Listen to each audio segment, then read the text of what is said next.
નીતિ પાઠ અધ્યાય 19 કલમ 11 થી 28।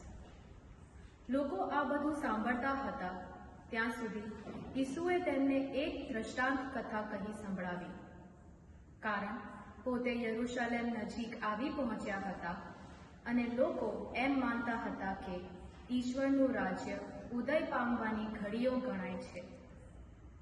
તેમણે કહ્યું, એક ખાનદાન કુટુંબનો માણસ રાજા નિમાય આવવા માટે દૂર દેશાવર ગયો।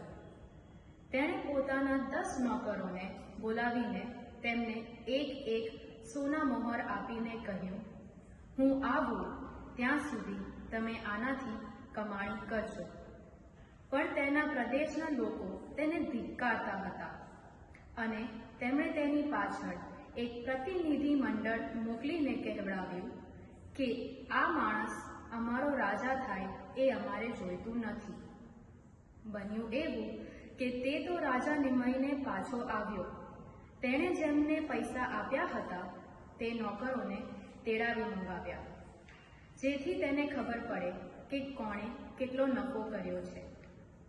પહેલાએ આવીને કહ્યું, શેઠ સાહેબ, આપની સોના મોહર તો બીજી 10 મોહર કમાઈ લાવી છે। શેઠે તેને કહ્યું, શાબાશ, તું ખરો નોકર છે। મામૂલી બાબતમાં તે વફાદારી બતાવી છે, તો તું 10 શહેરનો વહીવટ સંભાળશે। બીજાએ આવીને કહ્યું, શેઠ સાહેબ, આપની મોહર બીજી 5 મોહર કમાઈ લાવી છે। એટલે શેઠે તેને પણ કહ્યું, તું 5 શહેર સંભાળશે। ત્રીજાએ આવીને કહ્યું, શેઠ સાહેબ, આ રહી આપની મોહર। મેં એક રૂમાલમાં વીંટીને એને મૂકી રાખી હતી। આપ બહુ આકરા માણસ છો, મૂક્યા વગર ઉપાડો છો અને વાવ્યા વગર લણો છો, એટલે મને આપની બીક લાગી।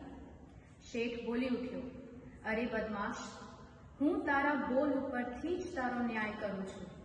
તું તો જાણતો હતો ને કે હું બહુ આકરો માણસ છું, મૂક્યા વગર ઉપાડું છું અને વાવ્યા વગર લણું છું, તો તે મારું નાણું શરાફને ત્યાં કેમ ન મૂક્યું? મેં આવીને વ્યાજ સિક્કે રકમ વસૂલી કરી હોત ને।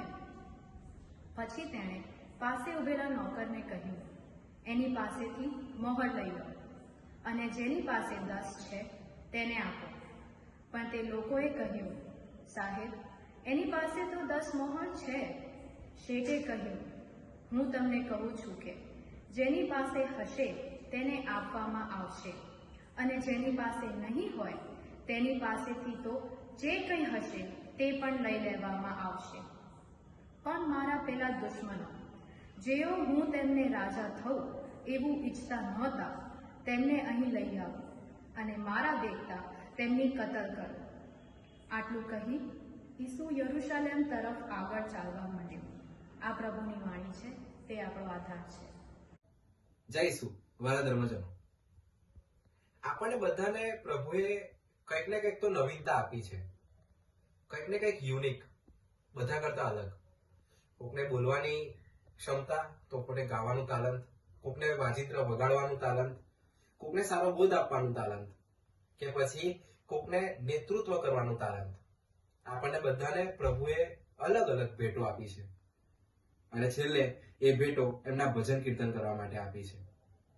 મારા વાલા ધર્મજનો, આજના સુસંદેશમાં એક વ્યક્તિની વાત કરવામાં આવી છે, જે વ્યક્તિ રાજ્ય લેવા જાય છે, રાજા બનવા જાય છે, ત્યારે પોતાના નોકરોને રૂપા મોહર આપીને જાય છે। જ્યારે પાછો આવે છે ત્યારે પૂછે છે, ત્યારે એક નોકર કહે છે, તમારી 1 રૂપા મોહર બીજી 10 રૂપા મોહર કમાવી લાવી છે। બીજો કહે છે 5 અને ત્રીજો કહે છે, તમે તો આકરા માણસ છો, વાવ્યા વગર લણો છો। એટલે હું ગભરાઈ ગયો અને મેં તમારી જે રૂપા મોહર છે એ મારા રૂમાલમાં સંતાડી રાખી। મારા વાલા ધર્મજનો, કંઈક ને કંઈક આપણા જીવનને અનુલક્ષીને આ શુભ સંદેશ છે। આપણને પણ પ્રભુએ ઘણા તાલંત આપ્યા છે। પ્રશ્ન એટલો આપણી જાતને કે આપણે એ તાલંત ક્યાં વાપરીએ છીએ? પહેલો પ્રશ્ન, વાપરીએ છીએ ખરા પ્રભુ માટે? અને વાપરતા હોવ તો કેટલો?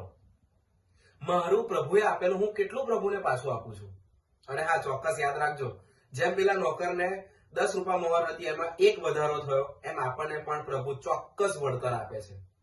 ચોક્કસ આપણને આપણું સાચું કરેલું પાછું મળે છે, ભેટ રૂપે પાછું મળે છે. મારા વાલા ધર્મજનો, આજનો પહેલો શાસ્ત્ર પાઠ પણ એક બાઈ અને પોતાના 7 દીકરાને રજૂ કરે છે, જે પોતાના 7 દીકરાને ખોઈ બેસે છે. જ્યાં અંત્યોખસ એમને કહે છે કે આ માંસ ખાઓ અને અમારી તરફ વળો, તમારા ઈશ્વરને છોડી દો.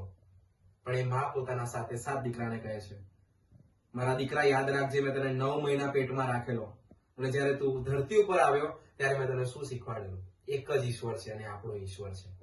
અને 7 દીકરા મરી જાય છે એની સામે, પણ એ અડગ રહે છે. પ્રભુએ આપી દી શ્રદ્ધા, પ્રભુએ આપ્યો તો એ પ્રેમ, એ પાછું આપે છે, પ્રભુને પાછું આપે છે. એ શ્રદ્ધાનું બીજ પોતાની અંદર રોપીને મોટું ઝાડ કરે છે. મારા વાલા ધર્મજનો, આપણને પણ રૂપા મોહરો મળેલી છે. ચાલો એનો આપણે સાચો વપરાશ કરીએ અને પ્રભુના ભજન કીર્તન કરીએ. જય વિશ્વ.